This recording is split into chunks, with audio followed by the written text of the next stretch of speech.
Welcome back to the Screensavers. Leo Laporte here. Kate Patello's in the chat room. We are going to talk about something very, very interesting, and I think you'll want to watch this closely. There is a problem, and it's acknowledged, with the iOmega Zip and Jazz drives, referred to as click death or the click of death.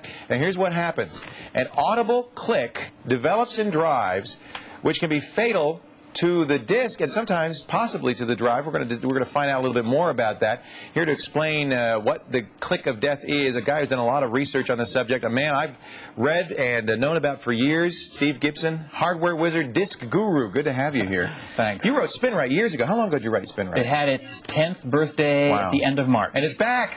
Version 5.0. Because I remember you retired.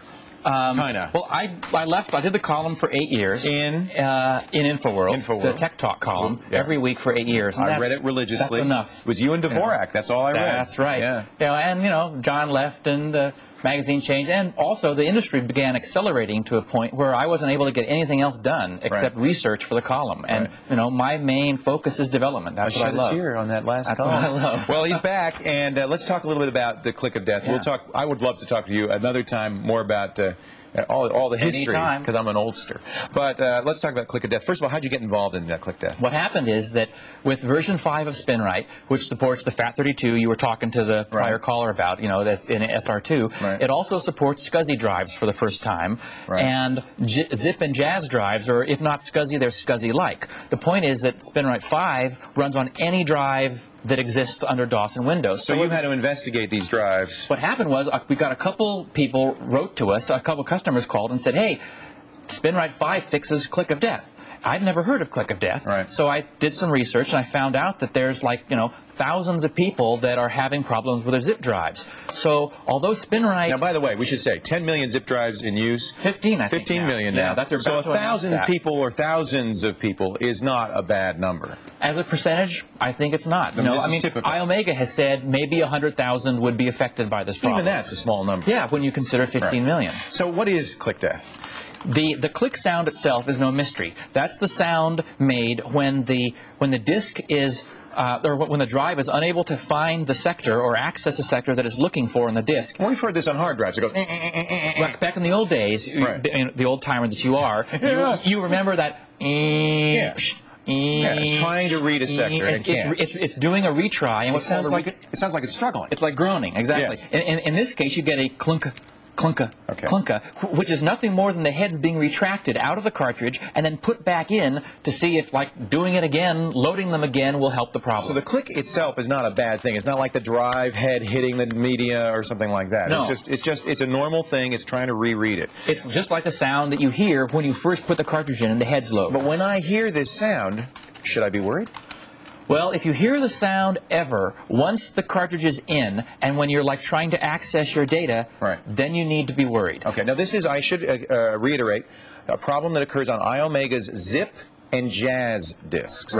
That's the 1 megabyte is the Jazz and the Zip is the 100 megabyte. Does it happen to the new 2 megabyte Jazz disks as well? I have no experience with that. Okay. I have heard other people talking about, SideQuest drives. So it may happen to other removables. Sure. All right. Yeah, and there's no reason that it's only specific to iOmega, because again, the click sound is just what any removable media cartridge would have. All right. So what's happening, if I understand this is, by the way, a zip disk, and boy, I tell you, I live on these things. I eat them for lunch.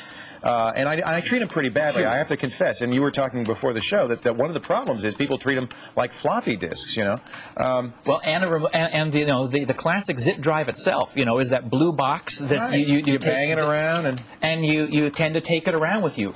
People treat laptop computers a little too casually, and I think they might be treating their drives a little too casually. So what's happening here is 4 of the redundant sectors.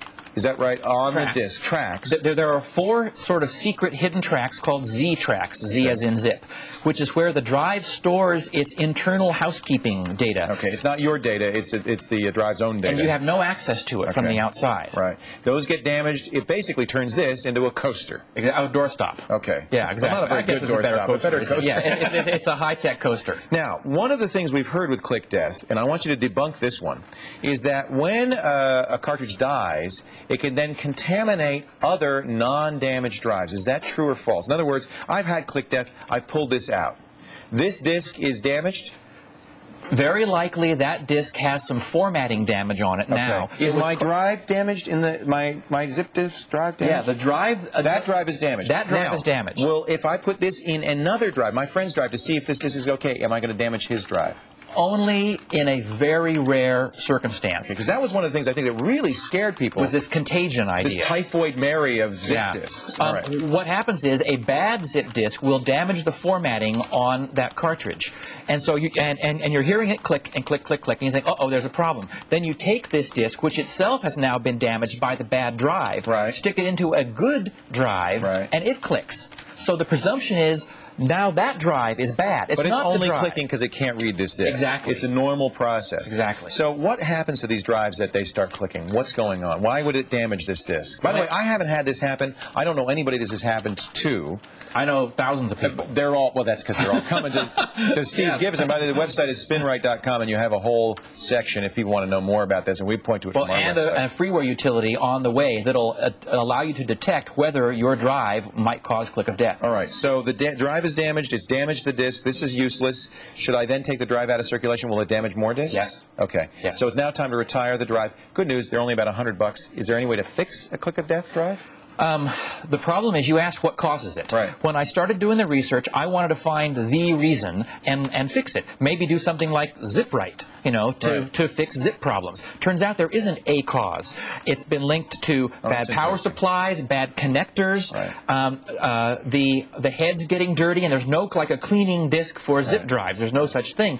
Mechanical problems in the positioner. There's a whole array of problems that develop in these drives. That's why I backed off from trying to create a cure, and instead I created something that would test whether your drive was going to have a problem. All right, so you've created a program called Trouble in Paradise. Right, TIP.exe. I love the name. And what does it do? Trouble in Paradise is a non-destructive test that you can put a disk in any drive. It will do, basically it does reads and writes while watching the drive's behavior closely to detect whether the drive is having problems.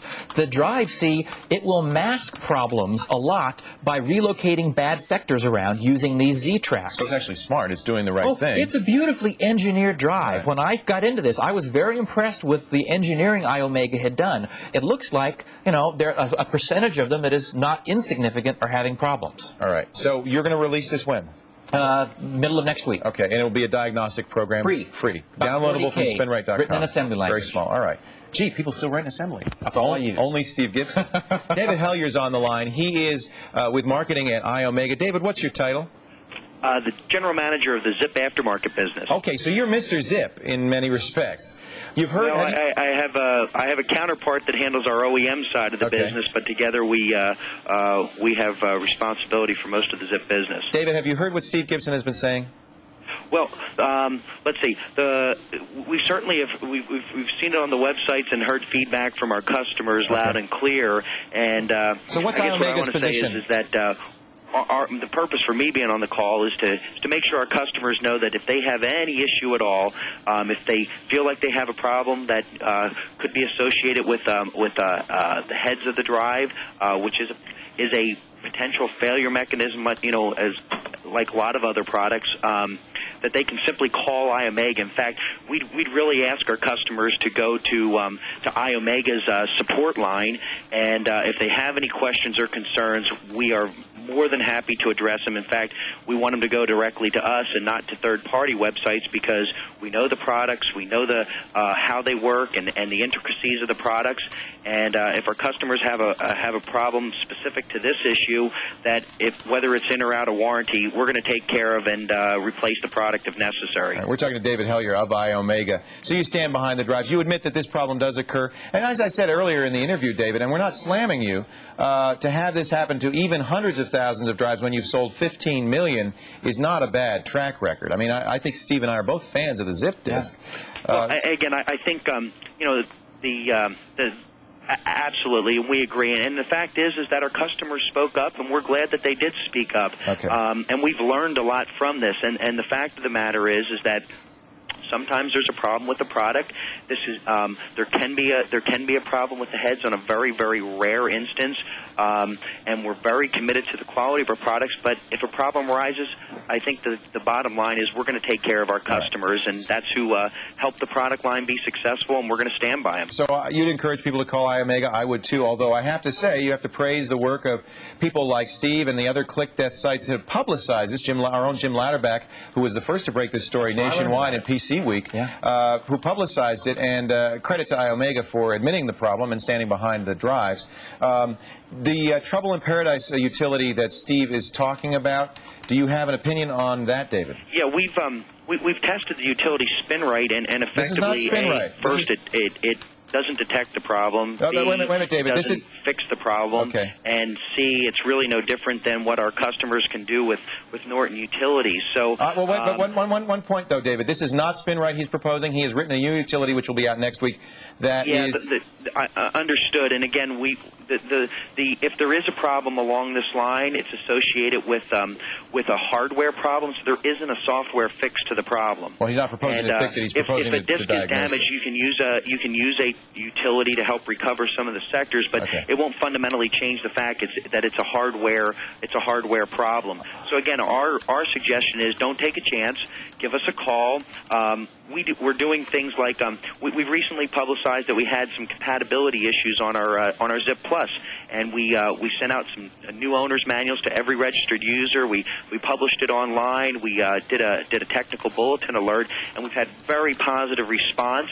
And because we proactively found an issue on some compatibility in a SCSI chain, and our customers have really responded to it positively. We've had and again, the issue comes up, and we're very proactive. The other thing that we're doing is our customer support group is actively monitoring some of the websites associated with this issue, and what they're doing is proactively searching out people that are on those websites and in the chat rooms, finding out, contacting them, and letting them know they can come directly to us.